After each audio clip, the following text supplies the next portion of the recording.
Breath of the Wild is a game that heavily utilizes environmental storytelling. With a lack of a traditional narrative, you're left to your devices to discover the stories Hyrule has to offer. I recently explored one of these narratives in a video on my good friend Newborn Keelik's channel, link will be in the description and card up above. During my time roaming the Lanayru Wetlands and walking across the makeshift bridges to the Lizalfos encampments out on the water, something struck me as odd. It was something I never thought to question because it just seemed to be thematic usage to distinguish a water base, but it got me thinking, how the hell did these giant fish end up in the Lanayru Wetlands? Lanayru Wetlands is extremely shallow, and the environment would not permit the growth of such large fish. Even more interesting is that Lanayru Wetlands has no direct ties to the ocean. Now, the land of Hyrule has its fair share of strange creatures, but excluding the Zora, I can't think of any sea creature that can easily walk on land and swim the briny depths. And par some terrifying Junji Ito Gyo nightmare fuel where these fish got legs and started walking around, the only answer left is that these fish swam into the wetlands and died there. No, I know you're probably saying, Tyler, you idiot, you absolute baka. The Lizalfos simply gathered the resources from another area and built their camps with it. But this is where I'm going to bring the Holy Scripture into the conversation. Alright class, if we open our Creating a Champion's textbooks to page 340, we can see at the top of the page that it says, groups of monsters like bokoblins and moblins construct strongholds to better defend against enemies and have a safe place to sleep. They build them using materials found around ruins or stolen from people in the area. Monsters will use large trees to construct their forts or occupy large skull-shaped rocks. The Zalfos will even build theirs on water. The construction and materials vary based on the region in which the strongholds are created. Going off of this information, we can assume that these Lizalfos didn't employ a Hinox to carry these fish across Hyrule so they can improve their curb appeal. Rather that they created their forts out of resources that were readily available in the immediate area. But that still begs the question of how these fish got here.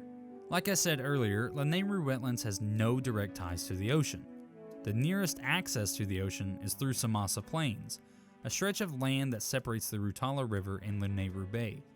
The plain is close to sea level and is nestled in a valley with high ridges on both sides.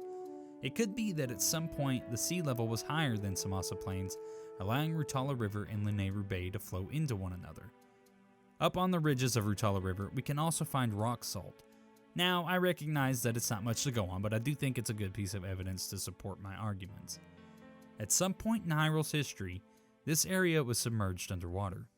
Much like the Bering Land Bridge in the real world, Samasa Plains could have appeared and disappeared depending upon the world's climate. High sea levels allowed ocean waters to wash through the valley and into Lanayru Wetlands, bringing untold amounts of life from the sea. But what could have been the cause of the rising sea levels? Well, like the Bering Land Bridge, I believe an ice age could be responsible. Let's say at some point in ancient Hyrule times, that Death Mountain erupted and sent the world into a volcanic winter.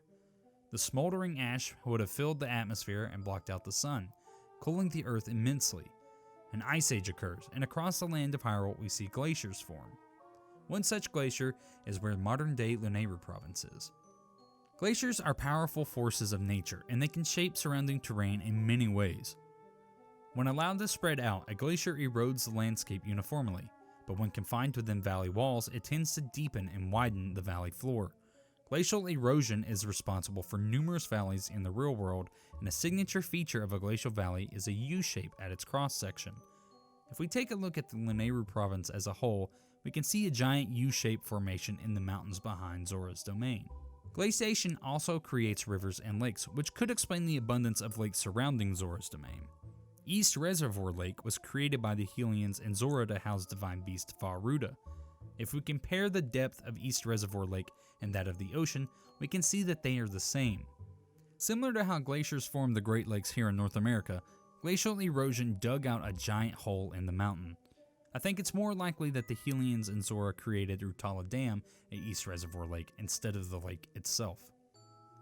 After hundreds of years of erosion and melting, the Lanayru province would have taken shape and sea levels began to rise. The end of the Ice Age causes coastal lowlands and barrier islands to be swallowed up entirely. The ocean waters flow through the valley of Rutala River and into Lanayru Wetlands. Eventually, the sea levels begin to lower until Samasa Plains re-emerges. Any sea creature to the left side of Samasa Plains would have been caught in a giant tidal pool where they eventually die off after water levels drop significantly. And that is how these giant fish ended up in Lanayru Wetlands. Hey y'all, thanks so much for watching the video. Thanks for all the continued support even though uploads have been a little sporadic here recently. I've really been thinking about how I want to make content and how I approach it.